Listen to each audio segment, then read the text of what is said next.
नमस्कार, न्यूज़ 18 के digital platform पर आपका बहुत स्वागत है। मैं हूं आपके साथ हंसिका पाठक। अब एक ही सवाल जो लगातार हर तरफ सुनाई दे रहा है वो ये कि आखिर ये पाकिस्तान में हो क्या रहा है, आखिर ये पाकिस्तान के साथ हो क्या रहा है। अफगानिस्तान ने पाकिस्तान पर शनिवार की देर रात हमला किया। अफगानिस्तान ने अब दावा किया है कि रात भर चले सीमा पर अभियान में उसने 58 पाकिस्तानी सैनिकों को मार गिराया है। इससे पहले पाकिस्तान ने काबुल पर बमबारी की थी। इसी के बाद अफगानिस्तान ने पाकिस्तान के खिलाफ ऑपरेशन चलाया। तालिबान सरकार के मुख्य प्रवक्ता जबीहुल्लाह मुजाहिद ने कहा है कि अफगान बलों ने पाकिस्तानी सेना की 25 चौकियां कब्जे में ले ली है। इस कार्रवाई में 58 पाकिस्तानी सैनिक मारे गए हैं और 30 अन्य घायल हो गए हैं। अफगानिस्तान ने शनिवार रात को पाकिस्तान पर हमला किया। पाकिस्तान के खिलाफ चलाए गए इस ऑपरेशन के बाद अफगानिस्तान के रक्षा मंत्री मौलवी मोहम्मद याकूब मुजाहिद ने रविवार को प्रेस कॉन्फ्रेंस की।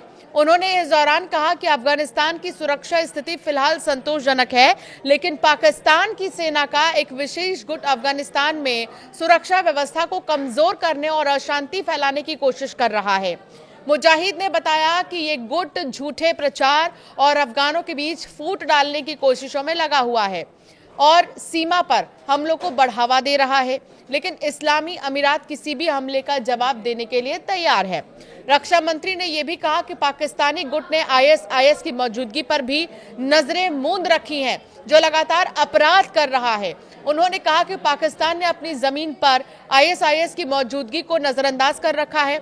अफगानिस्तान को अपनी हवाई और जमीनी सीमा की रक्षा का पूरा अधिकार है और कोई भी जो है हमला बिना जवाब नहीं छोड़ा जाएगा।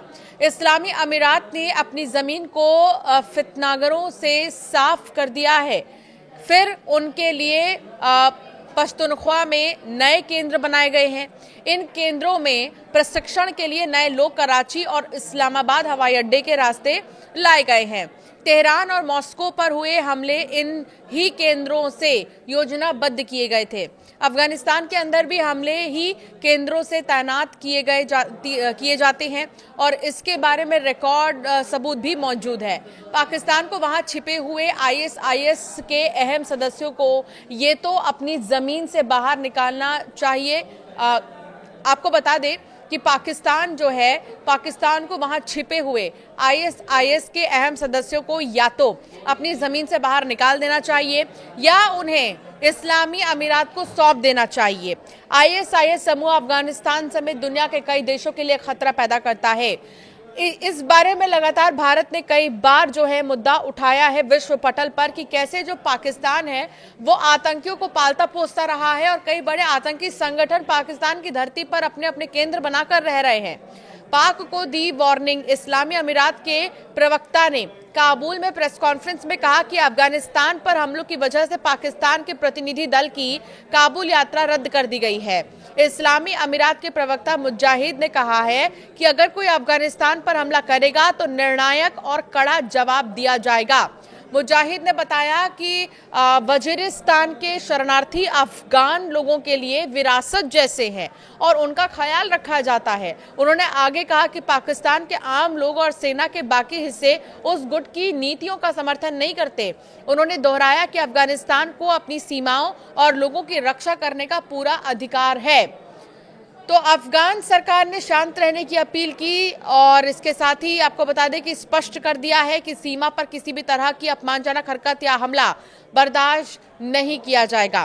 तो इस बीच तनाव पर प्रतिक्रिया देते हुए पूर्व भारतीय राजनयिक केपी फेबियन ने कहा है कि ये शायद संयोग है कि जब अफगान विदेश मंत्री दिल्ली में है तभी ये घटना हुई है। अफगानिस्तान और पाकिस्तान के बीच खराब रिश्तों को सिर्फ डूरेंट रेखा से ही नहीं समझा जा सकता है, बल्कि पाकिस्तान ने अपनी नीति गलत तरीके से चलाई, बहुत दबाव बनाया और गवीरले अफगानों ने प्रतिरोध किया है।